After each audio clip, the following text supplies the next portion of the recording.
Hi guys, David Barry here, head PGA professional in Clonmel Golf Club, and through this lockdown here, just wanted to give you a couple of helpful tips and kind of tricks you can do at home to make sure that when we do get back on the golf course, we're ready to go and there's no warm-up time of playing bad golf. We actually come back better golfers than we were finishing the season, even though we haven't been playing. So today I'm just going to have a quick talk about posture, and posture is something that's massively important for how you strike the ball and how your body moves. If we have the wrong or poor posture at the start, every single step from there on in the swing is compensating for that bad setup. Okay, so bad setup equals bad swings. If we can have a good setup, we can improve our chances for building a good swing or striking the ball better.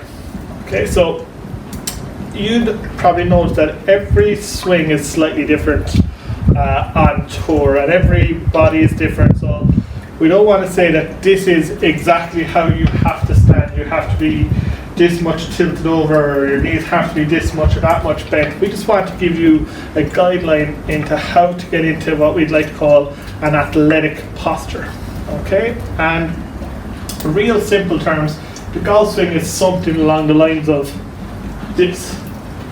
So I stand upright, I rotate my body back, and I rotate my body through with a little bit of a hinge. Okay, so when we're setting up to the ball, we want to try and keep this back relatively straight.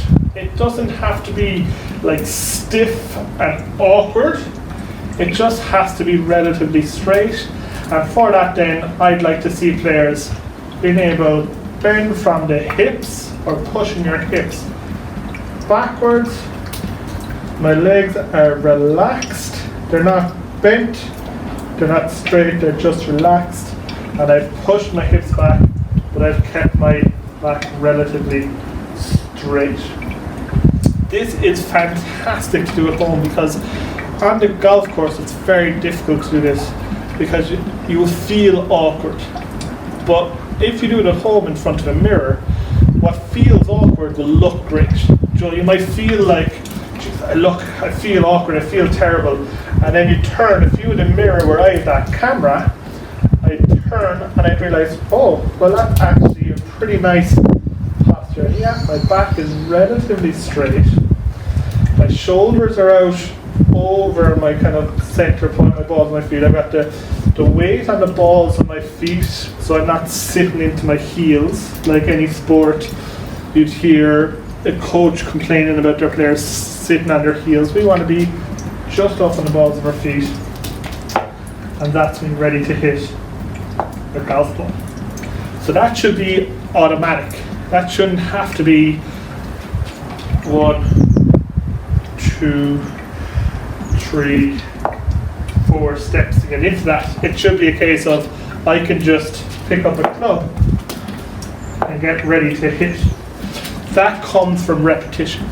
So you have to repeat this over and over and over and over and over again. But it doesn't have to be, oh, I need half an hour there now to be in front of the mirror. It's a case of, can you take a minute, a couple of times a week, in front of a mirror, doing this? And if this is difficult at the start, well, just get to here. Then if I can get to here, I can move it a little bit more. For me, with this 7 iron on my hand here, that's the posture I want to be in. For me to be here, I want to be able to get there. And I can feel here now my hamstring starting to burn. So I should be practicing this, because if I can get to here, it's very easy for me to be here, halfway between upright and all the way down. So the more I do this, the easier it will be to get into this position. So I'm over-exaggerating the move. Okay, so once that feels normal, that's step 1. If that isn't correct, we're in big trouble, because if you even want to do this simple test at home, okay, stand upright, club out, shoulders back, good posture, rotate back, rotate. There should be no real restriction on that.